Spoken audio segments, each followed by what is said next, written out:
I found my way home across the Grand Mirage. Ever since that.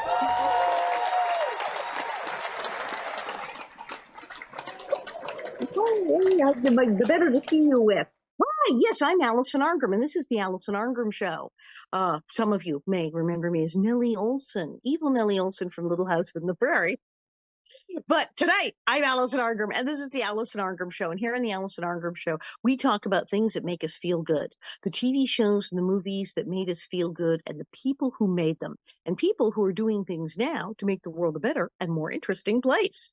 And oh, do I have a good one tonight? Okay, I just met him, but I feel like we knew each other as childhood friends, and I keep saying, did we cross paths? Because this is bananas. Okay, so he's written this marvelous book, Mom, Dad, and Me in Classic TV. It sounds like my life. His father was a very famous producer, Harry Ackerman, and his mom was Eleanor Donahue. Yes, Eleanor Donahue from Father Knows Best and all of those shows.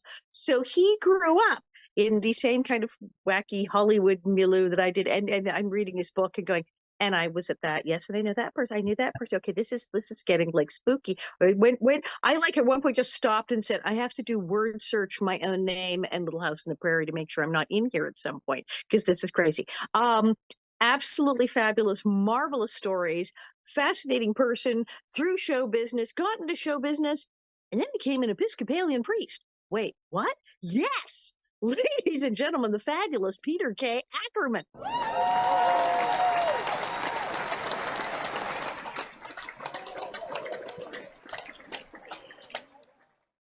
Thanks, Alison. Thanks for having me here.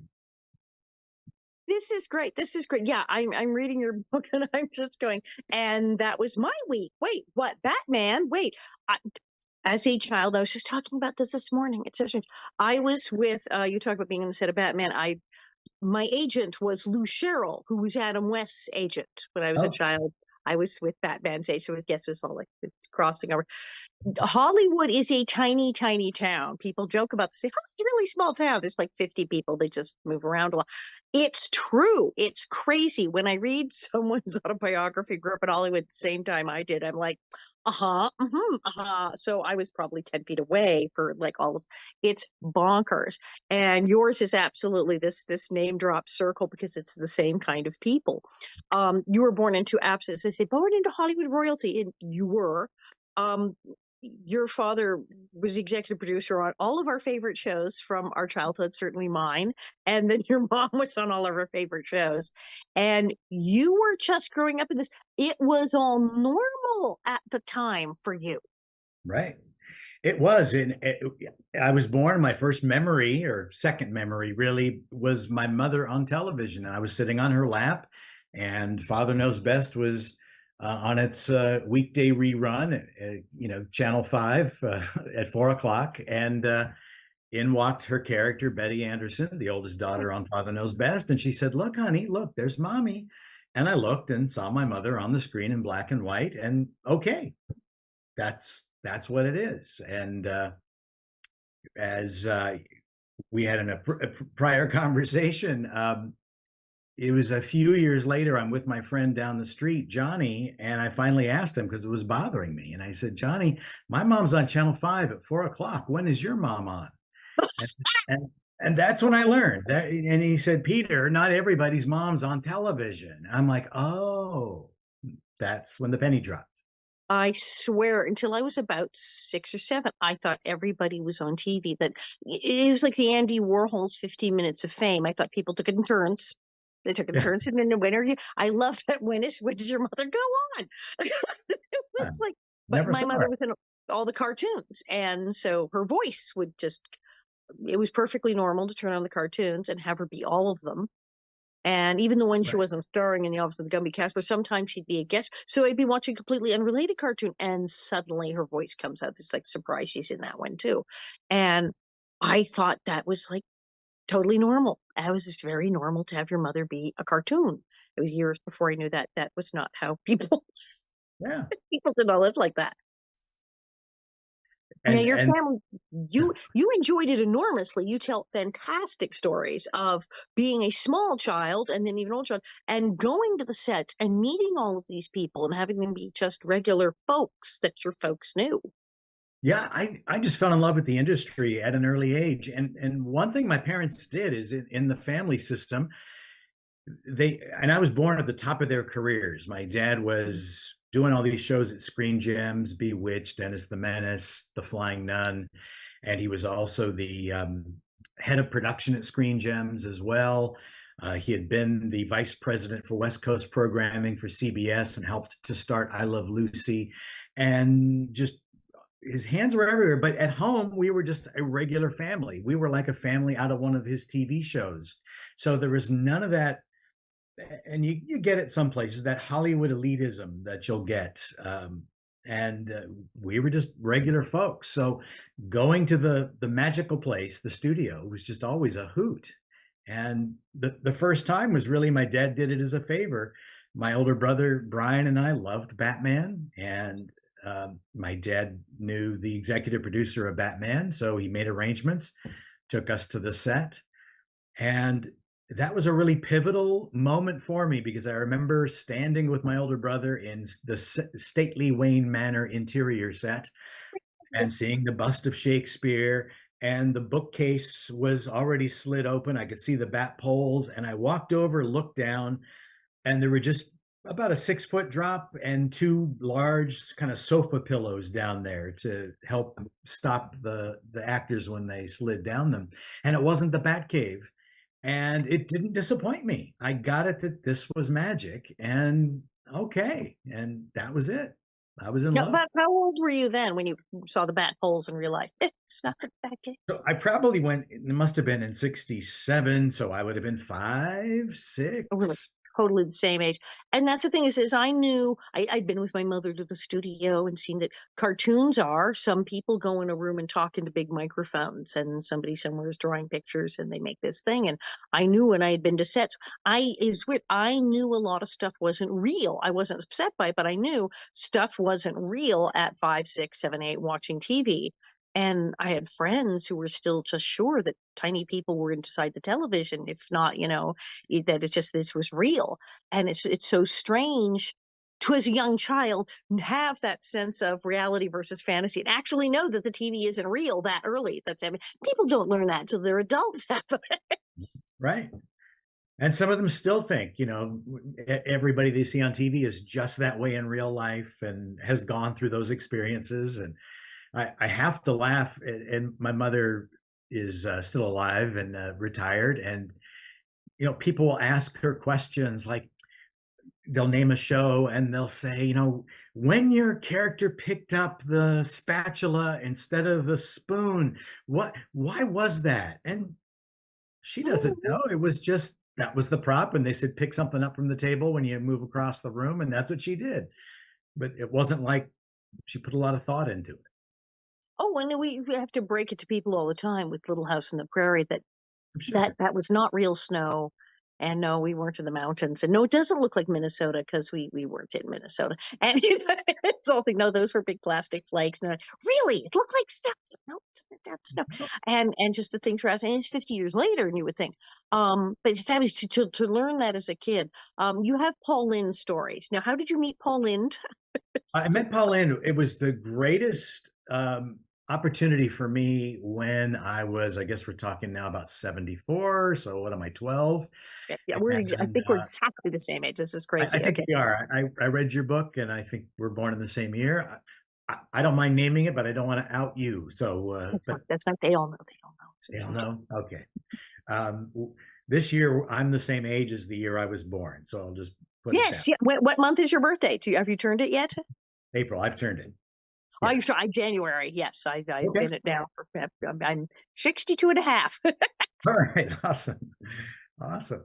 So, Paul Lynde, my dad took my brother and I on different days, and I stayed to go down to the set. We had, I think because we went to Catholic schools, our holiday break was different than the public schools, which is what the studios went by. So when we had the week off, production was happening. So mom would be like, get these kids out of the house. So Brian went on Monday, didn't want to go again, although he made a friend that day sitting next to a guest actress on the Paul Lynde show, Jodie Foster, who Foster.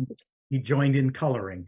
And I went on Tuesday through Fridays, and I even saw the taping of the show. And it was great. At that age, I got to sit in my spot, and I hardly moved from it.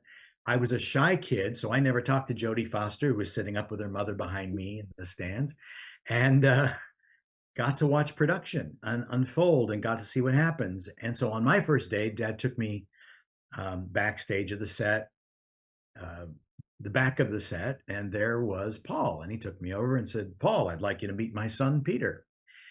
And Paul was reading a newspaper, and he looked up at me, and I stuck out my hand like I was taught to do and said, "Hello, I'm Peter Ackerman," and stuck out my hand. And he gave it a very weak fish-like handshake and said, "Hello," and then just whoosh, put his paper back up. And so then I've heard that Paul Lynde didn't like kids, and I can say that I can tell that's true. He was sort of open about that. It was, the old "don't work with children or animals," Right. which you got stuck working with all the time. So there you go. So, children. But he was marvelous. I mean, I watched him do the same lines in the same scenes every week, and he was a trooper. I mean, it was great watching him work. You talked about like your mother doing the autograph sessions and all these kind of things as a young girl, and then now we do all that now with all these Comic Cons and everything, and Right. do people still? I mean, she's retired. Does she still get called where people want her to come and do the autograph shows and the personal appearances and the whole? They do, and she doesn't like doing them. She did it for so many years for free. Fans would find out her address. There's websites. I don't know how they did it So before. easy now. But yeah. But fans would just send the requests in the mail, sometimes without self-addressed envelopes to send back or anything. And my mom would pay the freight. She would pay for the picture. She would sign it. She'd put it in an envelope, pay the postage, and send it off. And she did that weekly. Lots and lots and lots of fans. And she tried the autograph show thing, and it just wasn't for her. And then she told me recently that though we are not wealthy because the shows my parents made were not made in the times where you made the big bucks, she's and my stepfather are well off enough for the rest of their lives. She's 87, and she felt bad because, without naming them, there's contemporaries of hers who go to those shows who actually need the money, and feels that she's taking from them if she's for the people that are deciding, should I get an Eleanor Donahue or a blank? And she just figured not going to do that. That's very sweet. I mean, it's funny. I've been talking about it just the other day because we're off to another one, this weekend with the Little House Gang. It is not for everyone. There has to be a certain mindset of people who can sit there and do that all day. I don't mind it. Other people just would love it, but many people are like, nope, that is not a thing I do. And realizing some actors are just like, no, that's not a thing I do. I know I'm not going to sit there and write my name all day. I can't do this. This is not. And I love that she's like worried about the other people, because it's true. There's people that are just giving the money to charity. There are people that are absolutely hoping they will make the rent if they get in there and sign enough. And I find I try to be helpful because I draw. So I'm always like, sit next to me. There'll be a lot of people over here. Get that. I'll tell them to go to your table. But yes, I try to get it. Go buy something. But it's such a weird environment, and I wonder how she handled that, because obviously she would be in demand. People would want her to do it, but it's like, yay, people get to retire. And it's interesting when you said not crazy wealthy like the people on the later shows.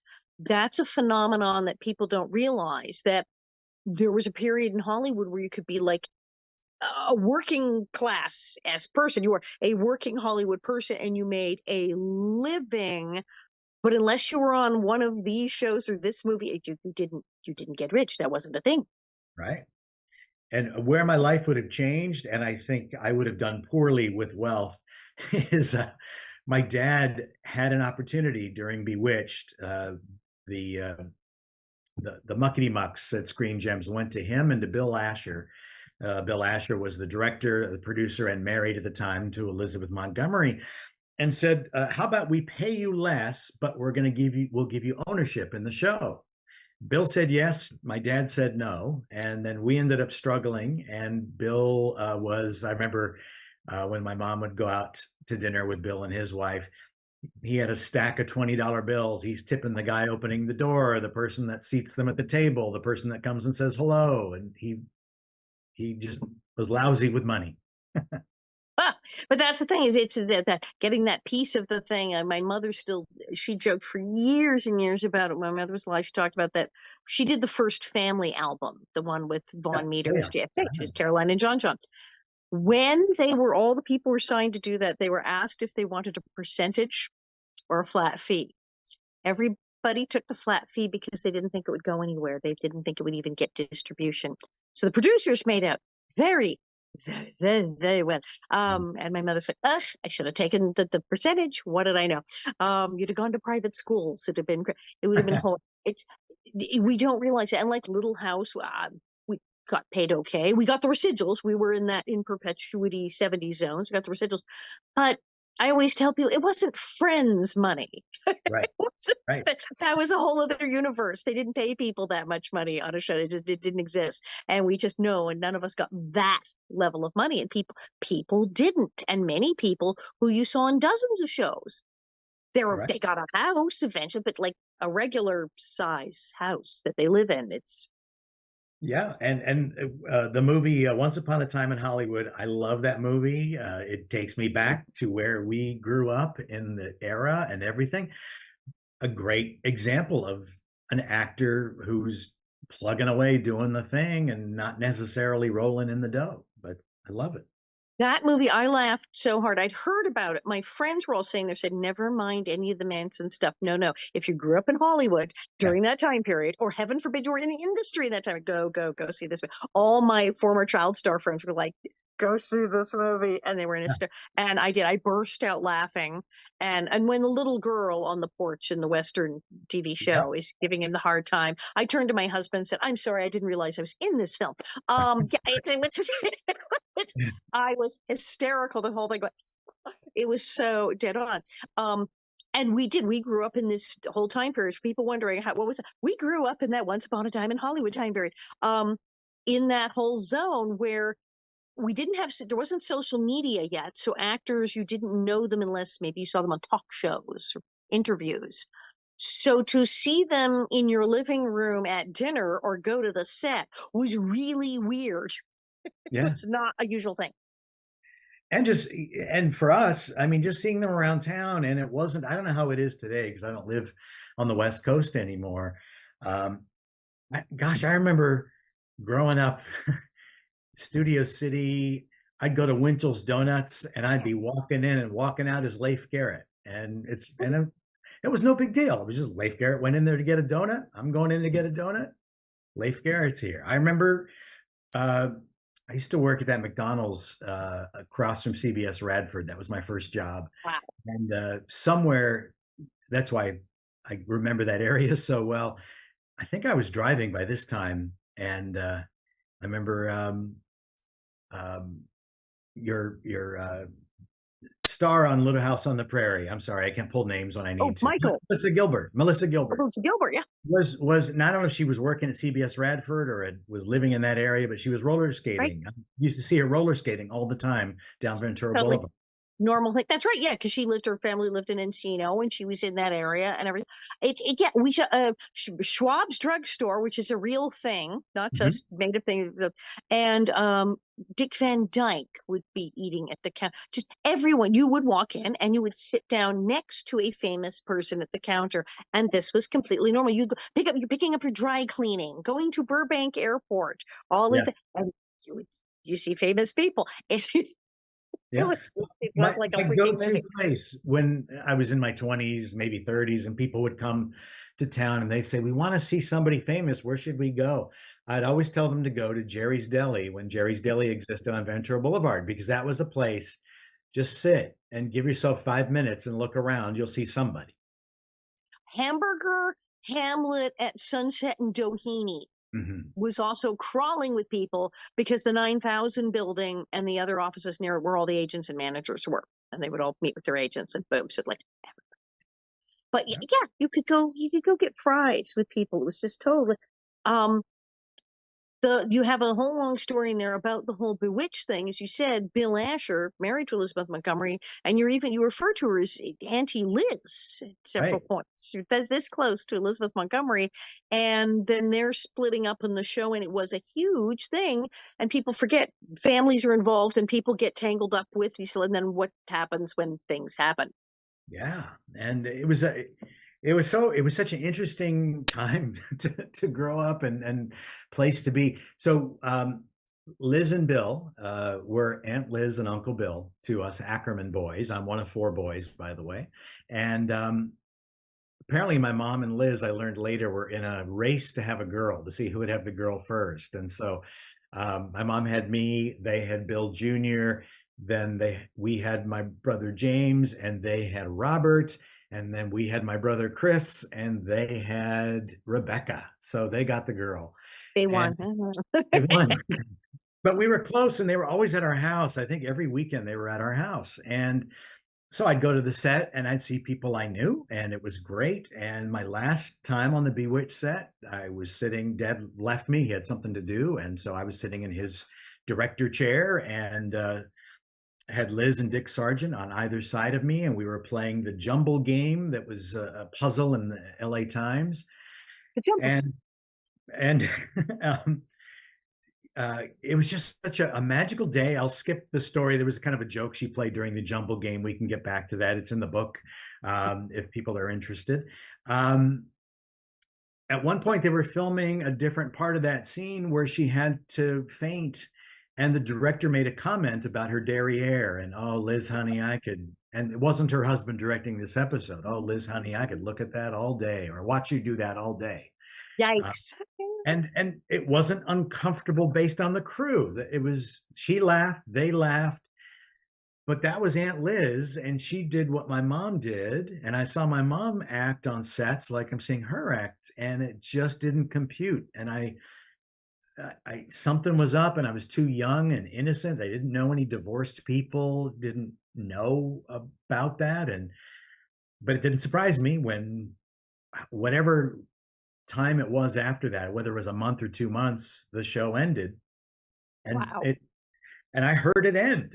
Liz apparently was willing to go on if my dad would agree to push Bill out and bring in her boyfriend, this fellow who was directing that, as the new producer. And my dad said to her on the phone, Liz, I can't do that. Bill's my partner. And she said, well, then Bewitched is over. And I heard my dad get off the phone. I heard him relate that conversation to my mother, and that's how the show ended.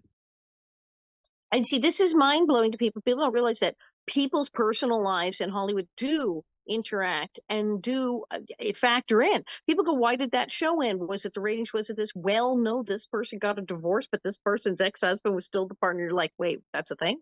And people's lives change. I mean, even with Little House, like, well, Michael wanted to move on and he had an idea for another show, and everything had changed, and everyone had gotten older, and people had all gotten divorced and remarried, and it was a different world. It's like, well, we're not doing this anymore. It was like, our people's lives, do interact with the production decisions, and it's hard for people to believe, but there Yeah. you go. And how weird for a kid to go, oh, Aunt Liz, what's going on? What? And I probably the biggest regret I have, and it may have been a part of why their kids never came over to our house again, is that the last time they were at our house, I think it was the morning I had heard that, and Bill brought the kids over probably to have a conference with my dad. And I was out back, and Bill Jr., who was known as Willie then, and I were playing on the treehouse in our backyard. And I said to him, so did you hear about your parents? And I was innocent. I was not trying to be a jerk. And he goes, yeah, they told us that they still love us, but they're not in love anymore. And I said, well, I heard she's in love with this other person on the show. And it was so innocent. And he just kind of went, oh, okay. Fast forward to Christmas, we're supposed to host Bill and the kids. And Bill shows up, and my mom says, "Where are the kids?" And he looked at her and said, "Liz doesn't want them coming over here anymore." And I'm going, "Oops, I know why." I didn't say it. But that's the, what is it? Maybe that little pictures have big ears. It's, you know, that's what, and children are going to commiserate. I mean, you, if anything, you're hoping like, hey, that's really too bad about your folks. How you doing? It, how would you wouldn't know? You was this is the adults. What did that mean to you to even say? I think she's in love with the other, right? But they must have had 14 fits. He came home and told his mother that. Guess what? Guess what Ackerman Peter said? Oh, Ackerman said, "Yeah." uh, It yeah, could have been that. It could have been her disappointment with my dad's decision. But I kept thinking, and Liz was nice to me. I met Liz one more time on good. at Paramount, and Dad was working, maybe still in his advisory role with Screen Gems, although he was working for Paramount Studios for a while. And he said, "Oh, I ran into Liz. She's filming a TV movie, Lizzie Borden." And I told her I was bringing you by tomorrow. She said to bring you by the set. And so I did. And it was a wonderful time to see her, and um, Well, a nice, it's a great memorable smack in time. the middle of the divorce, and it wasn't quite as Yeah, but hot a she situation. she didn't let on that I had said anything. She treated me nice. She heard I was taking tap lessons, and she said, "Show me your stuff." And I gave her the shuffle ball change a couple times, and yeah, it ended nicely. But I should go see a therapist for this. Not that they're broadcast a lot, but I have never, ever, ever, ever seen any of Liz's post Bewitched work, of which they're all fabulous. She gets The Liz Board thing was great. good reviews, and I just there's something about Interesting. that encapsulation of time and the Aunt Liz I knew. Um, I'm sure one day I'll be going around cable and I'll be looking for something to watch, and something she did will pop up, and I'll watch it. But you're But right. That's really interesting that you somehow managed to not watch anything after that. That's it just I want to remember Aunt Liz as I remember her. Yeah. and she may have totally realized, okay, it's the kids, but thought, well, let's nip this in the bud. Maybe we don't need the children having any more interesting Yes, conversations. Like he exactly. didn't Exactly. mean it, but God knows what else is going to come out of that child's mouth. Don't, yeah. She could have asked. She trusted me because um, we were leaving a Rams game once and going to the limousine that we all took. And I don't know why I said limousine with air quotes, but it was a limousine. Seems so weird. Yes. And on the way, I said, again, innocent kid, I said, "Hey, Aunt Liz, can you wiggle your nose for me?" Oh, And she gave me kind of a stern, "Ask me when we get into the limo." And so we got in the limo, and I said, "Can you wiggle your nose?" And she said, "Peter, I will wiggle my nose for you." She goes, "I will do it once as long as you promise you'll never ask me to do it again." And I said, "Okay, I promise." And she did it, and that was it. So she could have trusted me.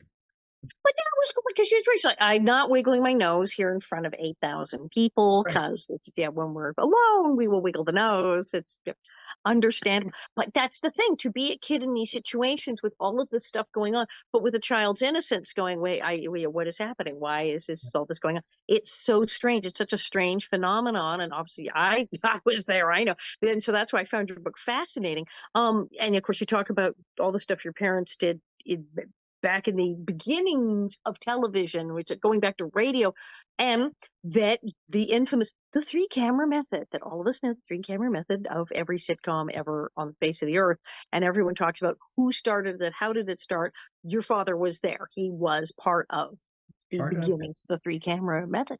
And my dad's version of it makes the most sense because now I remember when Desi Arnaz called our home to say, "Harry, I'm writing my autobiography and I'm putting in that I came up with it." Oh, yeah. So he came clean to my dad and just said, "I'm doing this. It'll help me sell books, whatever." Um, but everybody has said it was solo my idea. And my dad said, "No, it was collaborative." I said, uh, the Al Simon, who was, I think, what was Al? Was he he was, I must have been the camera director of photography, I think, Al Simon. And he had used multiple cameras on, I think, Truth or Consequences at CBS. It wasn't 3 cameras, but I think it was 2 cameras. So he was used to multiple cameras. And Okay. so the discussion about Lucy needs an audience. Well, how do we do an audience and film it so it's fresh, and she can go off the laughter, and we don't have to try to repeat the laughter. Well, we've done multiple cameras. Let's do that. Oh yeah, how about that? How about? And it was a collaborative, and all those people who've taken solo credit that were on set had something to do with it. But my They dad, were all, so they were kind of all in on it. They did yeah, contribute. They were all there, but yeah, that because you can't say, well, it can't be just him and just him. And when everyone says it's there, but that makes sense. And that all these people also coming out of radio, and you mentioned how, like, with Lucille Ball coming out of radio and having the live audience and playing off them, and then like, okay, we're going to do TV. What TV was so like radio in the beginning. It really was kind of like, well, I guess it's a radio show. We have pictures now, right? Yeah, but and yeah, but it was tricky. How do we? And I think I Love Lucy is great just for any TV historian because it took it to a different level. That 3-camera technique and the reasons and the breaking of things. I mean, having the first pregnant woman known as pregnant character on TV. said the word. It was like Yeah, unbelievable. And the fact that she did a show about this cute couple with a actor, a different guy, and then what if it was the real husband? yeah, yeah, and that was tricky because he was of Cuban descent, Cuban American, and that It was shocking then, shocking. It person of was color. Yeah. interracial. He was a foreign person. It was like, oh, it's a big deal. Broke a lot of bounds, and we don't realize that. I mean, I didn't when I watched I Love Lucy. It was in reruns, and it was on every night, and it was an enjoyable show. But I didn't think anything of it. But yeah, you read back about the times. It really pressed its boundaries, and I think And Joe, TV. when you think about it, we thought nothing of it. We go, oh yeah, well they're so beloved, and oh yeah, Desi and Lucy and Desi, everybody loved Desi, and you're going, wait, he was he was a foreign person who spoke another language and would be considered interracial in its day and a big deal, like illegal in some states. And here they were, a beloved TV couple. It was absolutely earth shattering at the time. Right? Yeah, yeah. It's amazing, and TV does that. Good TV does that. It pushes the boundaries. I've always loved my mom's characters. Somebody once made a comment. She did do she was I'll call it hired. The Star Trek, one of the Star Trek conventions invited her to be the VIP guest one day because she appeared That's so crazy. She was on Star Trek. I mean, just like that blows my mind right there. on one episode of the original series called Metamorphosis. And they asked her on Saturday, this was, I think, in 2016, to be the VIP guest at the Star Trek convention in Vegas. The VIP guest on Sunday was a fellow named William Shatner. And my mom was the Saturday guest. And she just got paid. And I never talk money with mom. But she was paid one lump sum, and she just had to have a intimate conversation with people who paid for the VIP package, and then do the stage interview, and then do the pictures with the fans, and then do the signing of the autographs. And at the end of it, they handed her a check, and she went home. And her only negotiating point was she wanted one of her sons to hang out with her during the day. And so they said yes, and she chose me. So that was a hoot as well. Yeah. Just ringside seats for everything. So Yeah. Oh, I was going you, to say that, but somebody asked there about my mom.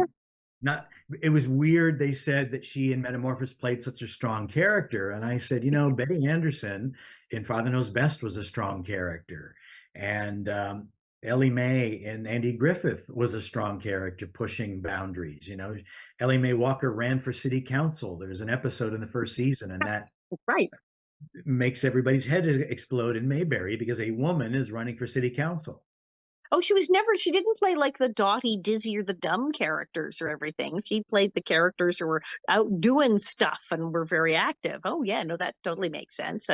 But yeah, once you do any episode of any of the incarnations of Star Trek, that's it. You're kind of on the list for the conventions for life. I just want to do like one line in one episode somewhere of any of them, and then I just get to go to all the conventions. I would just Exactly. I would love it. I would, the obvious question is, how have you watched the industry change? But you did watch the industry change, because when you started working in it, you wound up working on, we talked about Friends money. You worked on Friends. You worked on all of these shows. And yes, you worked with Dean Butler, our Almanza, when he was Moondoggy on The New Gidget. Right. During my acting You even period, mentioned him. during my brief acting period, I was on some episodes of The New Gidget, and yes, nepotism, I'm sure played a hand in that because I was not a great film actor. And yeah, Nepo baby, Nepo baby. maybe yes. Dean and Karen Richmond, who played Gidget, they were great. They were a great on-screen couple. He was a wonderful man. I cheer him on. I have yet to read his book that just got released. I bet. Great guy, great guy. And so I did see the industry change. It was during The New Gidget. That was my dad's last show he executive produced in the middle 80s. My dad had knee surgery somewhere in there. He needed somebody to drive him around for a couple of weeks because he couldn't drive. And he asked me. I was working at Hamburger Hamlet Sherman Oaks doing the actor waiter thing. And I took time off of work and became his driver. And for that second time, this time as an adult, I got to see the other side of the business and fell in love with it. And so that's what started me. I was a production assistant on TV commercials and music videos, and then eventually was working for Warner Brothers Television, sometimes farmed out to be what's called a production coordinator on a pilot series. And Which means you do everything. That's one of those. What is the production? Whatever is needed to be done at that second. Yes. production assistant definitely was everything. And I That's had everything. great things. And the production coordinator, a lot of things, not as much as the production assistant, perhaps, but good stuff. And then I was working as the production coordinator on the first season of a show called The Wayans Brothers. Wow. And that was an experience. It was a show that was in last place. And if it aired twice in the same week, it would be in the 2 last slots. And I thought, well, it's a job. And then my friend who I had done a pilot with, a line producer named Todd Stevens, needed a new assistant.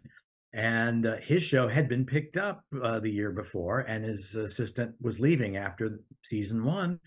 And he said, Petey, you want to come on and be my assistant on Friends? It's like, yes. Goodbye, Wayans Brothers. Hello, Friends. And so it was great. I worked on Friends for 2 seasons, and then I realized television wasn't calling me. Something else was calling me. But what I learned during my time at Warner Brothers Television was how much the industry had changed. And maybe I was spoiled. My dad's shows and the sets sounds like the Little House sets. They were very much a family.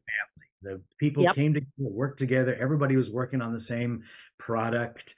I remember when I was acting on The New Gidget, I was in a makeup chair, and the lady who was doing makeup was really nasty. And not to me, but she was talking to the main makeup person and said, I bet you that little witch who was in here before took my eyeliner or rouge or whatever. Just was really rude. And when she left to probably go get her rouge or whatever she was looking for, the head of the makeup person looked at his assistant and said, call the union and make sure she's not on tomorrow. And that was a Harry Ackerman show. The system. You can't do that. Yeah. If you don't fit, the system's going to push you out. So we used to say in Little House that if people really weren't fit, now we say, you could die in a buggy crash. Things happen on the prairie. There could be another fire, another outbreak of anthrax, and just, oh, she didn't make it. Oh, so yeah, people have just, if it really was like unpleasant, it was like, oh, where'd they go? Oh, they're not here. But you see people from the older shows who are still friends. So like the cast of Gilligan's Island were all weirdly tight, and the Little House people were friends, the Walton's friends. And then you see, when I watched the Friends cast reunion thing on TV, it was great. But they talked about how some of them hadn't hardly spoken to each other since the show. It was like, oh, good to see you. When did you last see each other? A few years ago. They weren't hanging out. A couple of them were like sort of friendly and hung out. Most of them did not hang out together really at all after the show. And that's the norm. People from TV shows, generally, that's kind of it. You finish the show and you go, well, that was swell. I'll see you people around. Right. And you talk correctly about, Little House, of course, but Father Knows Best. My mom is still in contact with Billy and Lauren, the actors who played her younger siblings. And throughout her life, Jane Wyatt was a mother figure for my mom. And they would go out to lunch and dinner Yes. frequently. And Jane would offer my mother, counsel and suggestions. And if Jane was so close that she was at my wedding. We had Right, Jane Little House, we still call each other up for stuff. I mean, Karen, I mean, that's his mom. And I'll tell you, Charlotte, the Miss Beatles, one of, my besties. I'm besties with Miss Beadle now. It's very strange, but it's that kind of thing. Now, okay, so of course, you are Father Ackerman, back east. Where are you now? What, you're in Virginia? No, I'm now in Maryland. Maryland. Oh, lovely. Okay. And so you became an Episcopalian priest. Yes, Awesome. How did I, that happen? it started by being an Episcopalian. It didn't help that my mother, who was not anything, decided that when she and my dad were married, and my dad was adopting my older brother Brian, whom she had quite secretly during Father Knows Best, my mother, America's teenager, gave birth to a son, There's and a thing that people back then didn't know what was going on, but it was. It's all done. exactly. So Brian, my older brother, was getting baptized. My mother decided, well, I should be baptized. And it was the Episcopal church they decided to go to, All Saints, Beverly Hills. And she was pregnant with me. No problem, except after baptism at the Saturday night service called the Easter Vigil, the Saturday night before Easter, Right. when baptisms happen. Her water broke on the way home. So I was born on Easter Sunday. So I think the die was cast that Destiny. but what happened was I was on Friends. I was active in my Episcopal church. Marie and our kids were going to so many churches now in my life. St. Michael and All Angels in Studio City, Yes. and I realized on Friends I wasn't fulfilled. Here I could pick up the phone and call the representative from Nike, who handled the Friends show. Anything that Friends needed, they would supply. All I had to do was call up the phone and say I need a new pair of running shoes. And the next day I would have shoes, shirts, socks, everything on my desk. And I wasn't fulfilled. And I said, okay, I love my church. I love my family. Why am I not loving my job? What's here? And so I took a leap of faith, no pun intended, and I just left television. I went working a 9 to 5 job in a property management office, getting the same pay I was getting on Friends, just working normal hours. So that was great. And soon my church said, hey, we're looking to put somebody on staff part-time as our youth leader. Would you be interested? And I said, yeah. And I started doing that. And then the parish administrator job opened up, and it fit everything else I'd been doing and was doing. So I took that job, and people in the church, the clergy, the parents of the youth, other people have started to say to me, have you ever thought about becoming a priest? There's something about you. And I had been Wow. doing the same thing. And there's a whole discernment process. And my bishop wanted me to go to Virginia. So we moved to Virginia, ended up staying in Virginia for 15 years. Only 3 of it was schooling, and we liked it out here. 2019, my wife and our son and I moved. Our daughter lives in Chicago now. We moved back to California, to Lodi, California, and it just wasn't a good fit. And COVID happened, and we realized raising up our kids on the East Coast, that was home now. So we returned here. In the Episcopal Church, we clergy can find our own jobs. So we just look at the listings and we apply and interview, and that makes it kind of easier to move around. And that's why I'm now in Maryland. That's crazy. And it's a fabulous thing in the book. And you also talk in the book about your sobriety being a major factor as well. Yeah. Yeah, I've been sober now for 12 years, and it's when I was a kid, my dad would drink when he came home from work, and he would change. He was a very affable fellow, and he would change. There was just something dark. And I remember one day as a kid saying to him, Dad, when you drink, you change. Could you not drink anymore? And he gave me something like, okay, thank you for letting me know, Peter. And nothing changed. Mm. And I didn't pay attention, but I started to get this little tapping that I was going down the same road. One, I was drinking every night since I was in my 20s. Um, and, I, again, drank every night. I'm ordained priest and I'm drinking every night. And when my daughter was young, she came up to me and said, Dad, when you drink, you change. Could you not Oh, no. do that anymore? And I said, thank you for letting me know, Amy. I'll attend to that. And I didn't. And yeah, and I had my sobriety came in an amazing way. I was um, a typical night of drinking and concluded. I was in bed. I made it to bed this time. Marie was sleeping next to me, and I woke up around 3 in the morning, staring at the ceiling, stone cold sober, and a conversation started in my head and in my voice. And I said, I'm an alcoholic. And I answered, so what does that mean? And I said, it means I'm not going to drink anymore. And I then said to myself, how are you going to do that? And I said, I guess I'm going to go to one of those meetings. And I went on the computer. Thankfully, computers are around now. And I found a meeting at 7 a.m. in Northern Virginia, where we lived at the time. And the road to happy destiny began there. Wow. Wow. Did it freak you out, though, to have your daughter literally come to you and say exactly the same thing that you said to your father? Did that feel weird?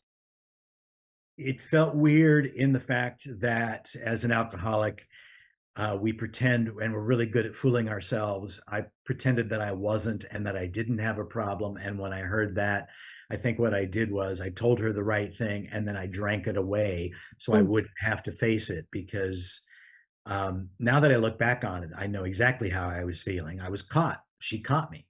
I was a psychologist will have a field day with it, but I was trying to show my dad how it's done. My dad would change.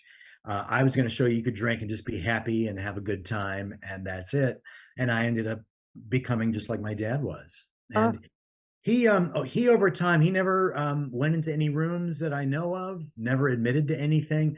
His drinking did change. He went from hard liquors to beer and wine, and that eased up somewhat in the experience of his drinking. So I don't know. I can't say he was. He died in 1991 at the age of 78. I can't say that he was an alcoholic because he never admitted it himself. But I know I drank exactly like he did, and I acted like he did when I drank. And I know I'm an alcoholic, so that's it's why that I'm. personality change and ding, ding, ding, ding, ding, ding, Yeah. but just incredible. So how now do you look at, the television industry and you're growing up from the perspective of someone who's an Episcopalian priest, someone now with such a spiritual basis of living? How do you look back now on the industry? Does it seem different, or you must be really relieved that you had the family that you had, at least? Oh yeah. Oh, I believe me. I milk my experiences.